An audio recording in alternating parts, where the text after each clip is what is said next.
Hello there and welcome to another live chapter reading for Itsy Bitsy Book Bits. Today I shall be reading from A Spell of Rowans by Byrd, Nash. Chapter 1. My brush was finishing the left nostril of the Madonna when the call came. From long practice I ignored the ringing and smoothly completed the stroke on the board. Painted in the late 15th century, the portrait sage demanded respect even from a modern device. I stepped back from the painting and examined my restoration work with a critical eye. Nice. I turned off the lamp. I was cleaning my brushes when the phone rang for a third time. Wiping my hands on a towel, I tapped the phone, putting my sister on speakerphone to hear her announcement. She's dead. The cutting of the bond between myself and my mother early this morning had woken me from a deep sleep. I thought I was past the need for confirmation, but found myself asking anyway.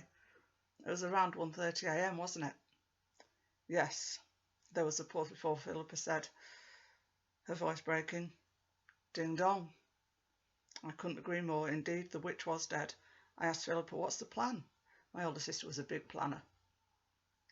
I imagined she was having a mental spreadsheet in her head of what she would do once our mother died.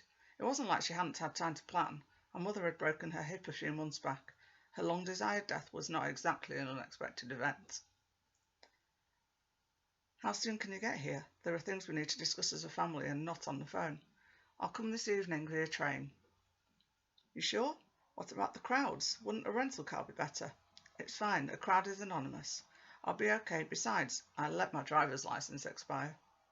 Philippa let big sister exasperation leak into her voice. Really, Vic? What if you needed ID? When I didn't respond, she gave an aggrieved sigh. Will you stay at the house? Seems easiest. Liam refuses to go inside. My brother had a talent for psychometry, a method of reading an object's past by touching them. I could only imagine how uncomfortable he would feel within the family home. However, a house empty of people presented no danger to my talent. I only needed to keep the right doors closed. My mind was on death, both past and present, so Philippa's next words jarred me out of my abstraction. Will work give you any trouble? During the summer, for the death of a family member? No trouble at all. When I called to ask for time off, my boss at the university was all concern. That didn't surprise me. Tony was a soft jelly type of man who remembered his staff's birthdays and always let them have a half day on the Friday before a holiday weekend. Whenever I had to be in the same room with him, his emotions were like being stuck in a marshmallow goo. I tried to keep as much physical distance as I could between us. I didn't want to get attached to niceness. It was messy.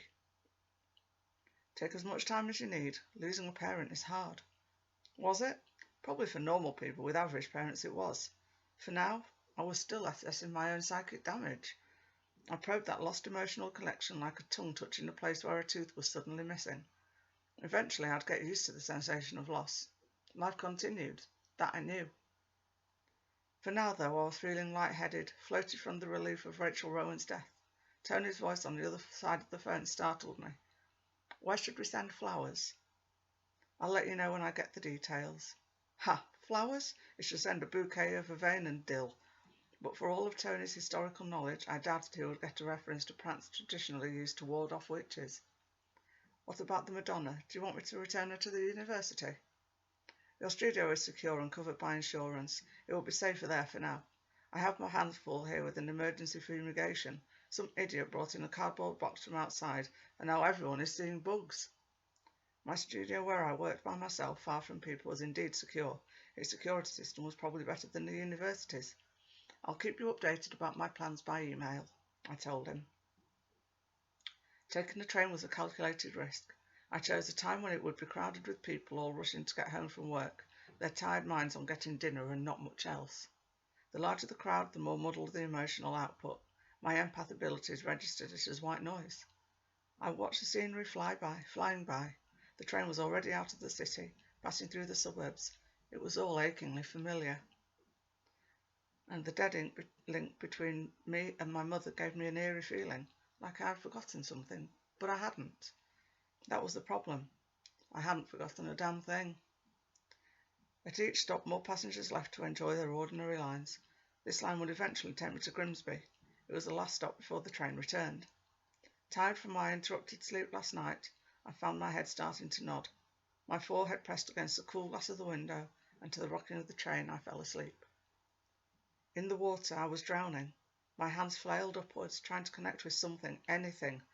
A hand pushed my head under the surface. I opened my mouth to scream. Stinking lake water entered my mouth, suffocating me. I awoke with a start, choking, and my heart pounding from fright. Still, panicked, a voice made me jerk in surprise like a frightened deer. "Pleasant dream, Vic." The carriage was now empty except for a man sitting opposite me, nearest to the aisle. A face I had known once as softer and more lively. Now his features held the neutral stillness of the experienced hunter. It assessed me with stony eyes. My talent hit a blank emotional wall. I knew only one person that could do that. Reed Easton. Like I didn't have enough ghosts from my past. Some of what I felt must have shown on my face, for he said with a voice deeper than I remembered, "Not pleased to see me, old friend." "Good evening, Reed." He gave a gracious nod of his head as if he were royalty, acknowledging a peasant.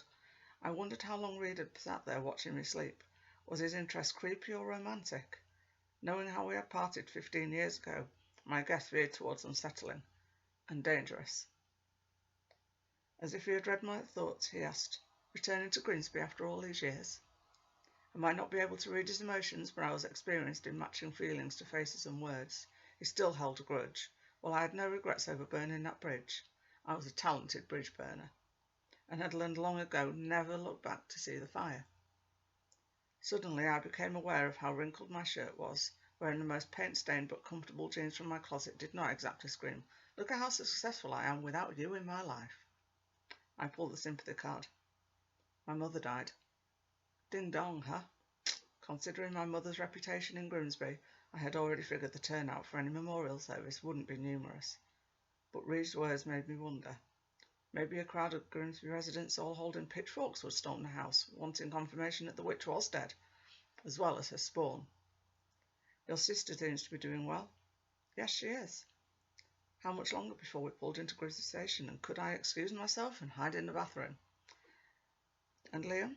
I tried not to wince. Liam was not faring well. He had his reasons, but I wasn't sharing them.